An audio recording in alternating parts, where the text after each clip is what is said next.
Here we are with some more successful up-and-coming Chicago filmmakers. We have Don, Kendra. Hold on a second. They switched places. I started looking and then they switched. So, hey, Don, nice to see you. Hey. Okay, so we have Kendra, Don, LaRon, and Matt. Excellent. Who wrote this film? To tell me the name of the film and the log line.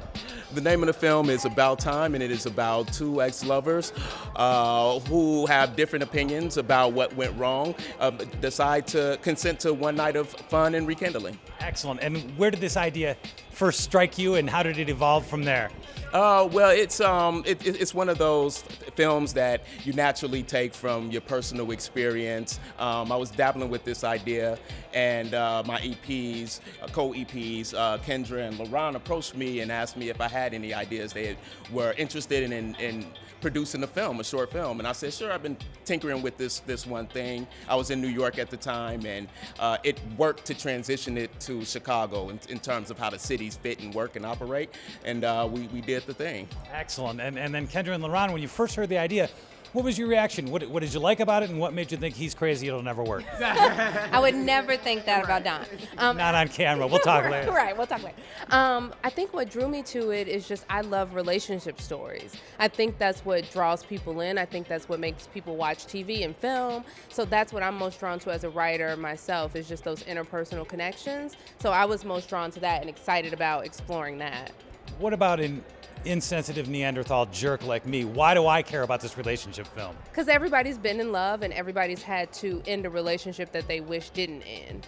So I think it's definitely relatable to most people, or you know someone who's been through that. Yeah, if you got it hard. LaRon, what did you like about it? Yes, similar. It was a story that we all could relate to. Two people that need to have a conversation, and they finally have the opportunity to have that conversation, and they get a lot of clarity. So it's things that some of us wish we were mature to have, and other people are still looking for that closure with their partners. And then they decided we're gonna have this one night of just letting loose and forget everything else?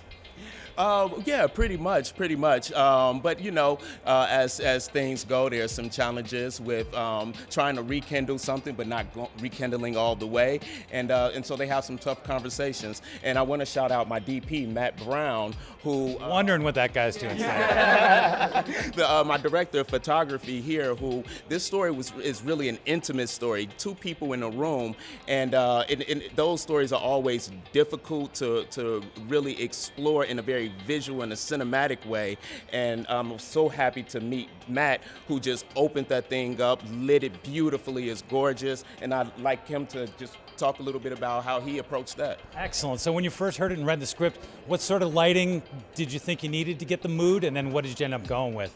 Well, the locations changed a number of times. Something like lucky you. Exactly, right? Well, it went from big windows to no windows. So I was like, oh my gosh. You know, this, like he said, it's a very intimate film. It needs some very beautiful lighting. It needs to feel intimate. So in terms of lighting, I don't know. I go into a room and I'm saying, like, what is it gonna need to take to tell this particular story? And there's some beautiful people in the film too. Our actors are absolutely gorgeous. They know exactly what to do, and it was very easy to light them and to tell the story. What was the greatest unexpected challenge, and did you shoot any natural light? No, so we were all night, so not a bit of natural light, except for maybe one scene at the very end. Unexpected challenge is always time. You always want more time to finesse something. As a director of photography, I always want more time to get the lighting just right. Sometimes you don't have that, and you are always surprised by things that come up in front of the camera. Excellent. And when and where are we going to see this film, and how cool is it? It's playing the Chicago International Film Festival, right? Yes, absolutely. It's a dream to play here. I'm from Chicago. Kendra's from Chicago. LaRon has made his home in Chicago, same as Matt. And so this has always been a dream. So it's playing here, Chicago International Film Festival. Our premiere is today, Friday, October 18th, 5:45 p.m. And we're playing again next week, Wednesday, October 23rd at 5 p.m., Chicago History Museum. Excellent. So we're on the verge of a world premiere. Yeah. And these are the Chicago filmmakers. Okay, final question. What is it about Chicago that it's such a great place to be when you want to be a filmmaker? Kendra? The architecture. I mean, there's not many cities that are as beautiful as Chicago, so when you get the chance to capture that, I think you do.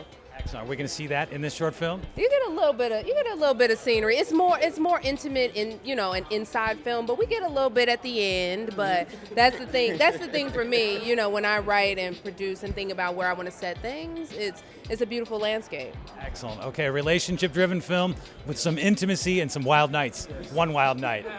Awesome. Thank you guys so much. All right, thank you so much.